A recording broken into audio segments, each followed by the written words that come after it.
ایک لڑکی نے ایک دن اپنی ماں سے اپنے بوائے فرینڈ کے ساتھ ہم بستر ہونے کی اجازت مانگی۔ عقل مند ماں نے کچھ سوچ کر بیٹی سے اجازت دینے کے لیے ایک شرط پر 1 ہفتہ کی مہلت مانگ لی۔ شرط یہ کہ وہ بادشاہ کے محل کے سامنے رکے اور جب بادشاہ اپنے قافلے سمیت محل سے نکلے تو ایک بے ہوش انسان کی طرح خود کو اس کے سامنے گرا دے اور جو گزرے وہ ماں کو سنائے۔ لڑکی نے ایسا ہی کیا تو بادشاہ گزر رہا تھا، گھوڑے سے اترا اور خود ہی اس کی حالت درست کی اور پھر اسے اچھی حالت میں گھر پہنچانے کا حکم دیا۔ ماں نے دوسرے دن بھی ایسا کرنے کا کہا، چنانچہ لڑکی نے ایسا ہی کیا۔ اس دفعہ بادشاہ نے اس کی طرف کوئی توجہ نہ دی اور اسے اپنے حال پر چھوڑ کر آگے بڑھا، اور وزیر نے آگے بڑھ کر لڑکی کو سنبھالا، اس کی حالت درست کی اور آگے بڑھ گیا۔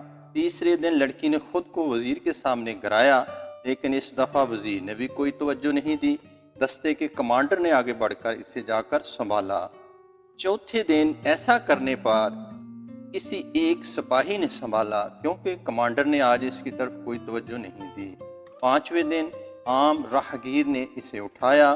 چھٹے دن لوگوں نے پاؤں مار مار کر اسے راستے سے ہٹایا اور چلتے گئے، اور ساتویں دن انسانوں کی بجائے ایک کتا اس کے چہرے کو چاٹنے لگا۔ ماں نے بیٹی کو سمجھاتے ہوئے کہا کہ بالکل اسی طرح معاشرے میں جب کوئی گرتا ہے تو سب سے پہلے کوئی امیر شخص یا کوئی بگڑا امیر اس کی عزت نوچتا ہے، پھر اس کو اپنے سے کمزوروں کے لیے چھوڑ دیتا ہے۔